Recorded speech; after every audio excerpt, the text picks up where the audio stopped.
No one can see this mighty pen that I have in my hand, but it has that logo that is Royal Dutch Shell. Shell Petrochemical, love them to death, but I also love the Royal family. See how I made it all work? It's magic. This is the great Art Manji. I'm excited about this wedding. And listen, Diane Dorenberg, no one can make a wedding more of a memorable moment. Truly Camelot-like here at the club at Shadow Lakes. And I saw Janet, the wonderful daughter of Jimmy Maggs, just moments ago. They are golfing today. It's a great public course. Come out and experience the club at Shadow Lakes. The chef de jour. I want to talk about the menu, the royal wedding. I've been doing a lot of stuff on it this week. And by the way, it's going to be happening at around 5 a.m. our time when they get ready to exchange vows at Windsor Castle. Should take about an hour. So we'll be talking about it Saturday morning. Of course, CBS Radio News will have it. You can watch it on Comcast too, actually unfold in front of your very eyes. Now, Prince Harry and Meghan Markle have been tasting everything and signing off on all of it. Why is that so important? I mean, you think food is food, or is that more of a tradition, or is there a method to that, why they do that? For the signing off, it's just like whenever brides come here and they want to taste, maybe 3 or 4 chicken dishes and a beef dish and this and that and this.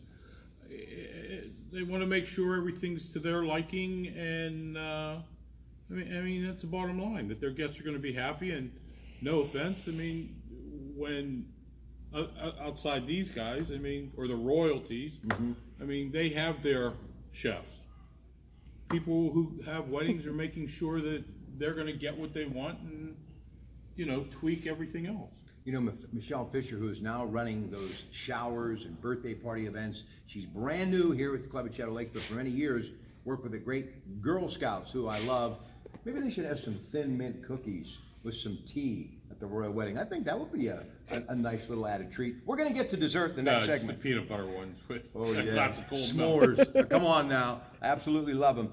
But the chef of the castle, Windsor Castle, Mark Flanagan, said, we all know that the couple wanted us to use a lot of local seasonal produce, much as possible throughout the menu. Because we've had such good weather, the harvest has been great. So asparagus, tomatoes, spring peas are all going to be on the table, and a veggie type of menu. So what would that kind of consist of? Obviously they haven't released what the entrees will be, but when I say something like that, Mr. Manji, what comes to mind? Well, I remember years ago, there used to be, you used to take tomatoes, and this was even whenever I was going back to school in the mid 70s, going to college, the classic dishes that they used to do at the Duquesne Club and all the clubs down in Pittsburgh were tomatoes stuffed with peas.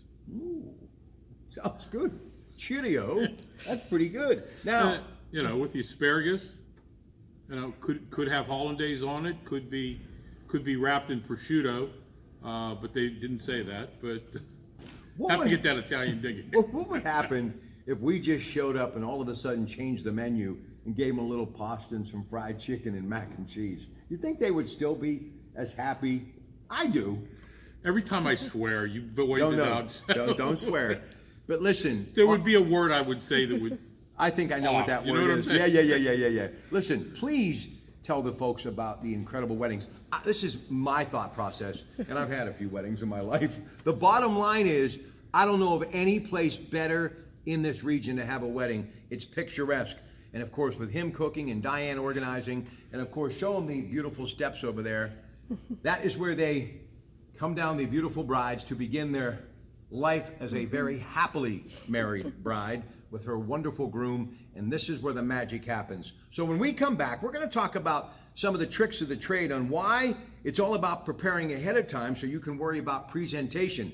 That's what the chef Flanagan was telling the Express UK. So we'll talk about that, and also what's on the dessert menu. The royal wedding. It's happening this weekend at Windsor Castle, in which Her Majesty Queen Elizabeth will be there. Stay with us. Good afternoon.